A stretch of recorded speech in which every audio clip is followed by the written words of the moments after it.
ଭାରती କାଣ୍ଡି ଜେଏଲପିର president. EC ମାନଙ୍କର ପଇସା ଆସିଲାଣି ବର୍ଷେ ହେଲାଣି। ଯଦି ଆସିଲାଣି ଇସି ପଇସା ଏପର୍ଯ୍ୟନ୍ତ କୌଣସି ପଞ୍ଚାୟତରେ ଦଉନଥିଲେ। ତାପରେ ମୁଁ କହିବାରେ 29ଟା ପଞ୍ଚାୟତରେ ସବୁ ପେମେଣ୍ଟ ହେଇ ସାରିଲାଣି। କେବଳ ମାତ୍ର ଖାଲି ଯୋଉ ଅଛି କୋଉଠି କଲ୍ୟାଣପୁର।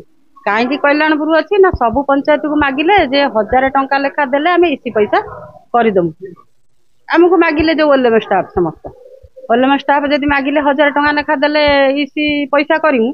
ଆମର ଇସି ମାନଙ୍କୁ ମୁଁ ଯେତେବେଳେ କହିଲି ସେ ଇସି ମାନେ ଜିଦି ଧଇଲେ ଯେ ଆମେ 1000 ଟଙ୍କା ଦେବୁନୁ କି ଦରମା ନେବୁନୁ।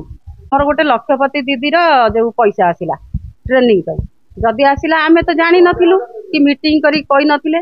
ତାପରେ ଯେତେବେଳେ ଆମକୁ ଆସିକି ଏମବିକେ ମାନେ ପଇସା ମାଗିଲେ ନା ଯୋଉ କହିଲେ ଯେ ସାଇନ କର ଚେକରେ।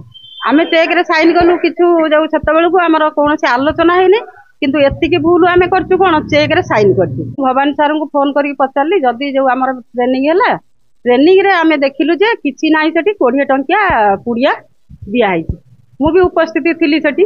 ତାପରେ ମୁଁ ଦେଖିକି ଆସିକି ମୁଁ ଡିପି ସାରଙ୍କୁ ଫୋନ କଲି କୋଉଠି ଆମର ଡିଷ୍ଟ୍ରିକ୍ଟ ଫୋନ କଲି। ମୁଁ କହିଲି ସାର୍ ଆଉ ଆମର କଣ 20 ଟଙ୍କିଆ ପୁଡ଼ିଆ ଖାଲି ଟ୍ରେନିଂରେ କଣ ତ ଆମେ ଜାଣିନୁ। ସେ କହିଲେ ଯେ ଏଟା ଜିପିଏଲ ସେକ୍ରେଟାରୀ ପ୍ରେସିଡେଣ୍ଟ କରିବା କଥା ଏମବିକେ ଆକାଉଣ୍ଟକୁ ଯିବା କଥା ନୁହେଁ। ଆଉ ଆପଣ ଯଦି ଏମବିକେ ଆକାଉଣ୍ଟକୁ ଦେଇଛନ୍ତି ଜଗିକି ତାହେଲେ ଟ୍ରେନିଂ କରନ୍ତୁ। ଜିପିଏଲ ଉପରେ ସବୁ ସେକ୍ରେଟାରୀ ପ୍ରେସିଡେଣ୍ଟ କୋଉଠି ଲକ୍ଷେ କୋଉଠି 1,30,000 କୋଉଠି 1,15,000 କୋଉଠି 1.5 ଲକ୍ଷ ଏମିତି ପଇସା ଉଠିଛି।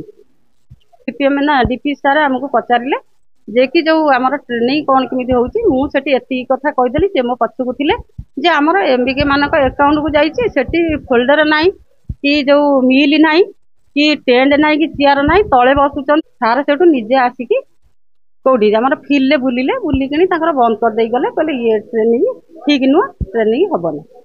ଭୁଲ କରିଛି ମାନେ ଚେକରେ ସାଇନ କରିଦେଇଛି ମାନେ ମୁଁ ତ ଜାଣିନି କେତେଟା ଏସଏଚଜି କି ଲୋନ ଦିଆହେଇଛି କେତେ ଯୋଉ ଏମବିକେ ସିଆରପି ଦରମା ନେଇଛନ୍ତି ଏ କଥା ବି ମୁଁ ମଧ୍ୟ ଜାଣିନି। ମୁଁ ତ ରିଜାଇନ ଦେମି ଏଟା ତ ସତ୍ୟ। ମୁଁ କିନ୍ତୁ ରିଜାଇନ ଦେମି ବୋଲିକିନି ମୁଁ ଆଗେ ରସିଦ ଦେଇକିନି ପଛେ ରିଜାଇନ ଦେମି ସେଟା ବି ମତେ ଯୋଉ ଅସମ୍ଭବ କଥା। ମୁଁ 30 ବର୍ଷ ହେଲା ମିଶନ ଶକ୍ତିରେ କାମ କରୁଛି। କାଗଜ ପତ୍ରରେ ଚାଲିଛି ଆମକୁ ଧମକ ଦିଆଯାଉଛି ଯେ ସାଇନ ନ କଲେ ତମକୁ ବାହାର କରା ଦିଆଯିବ।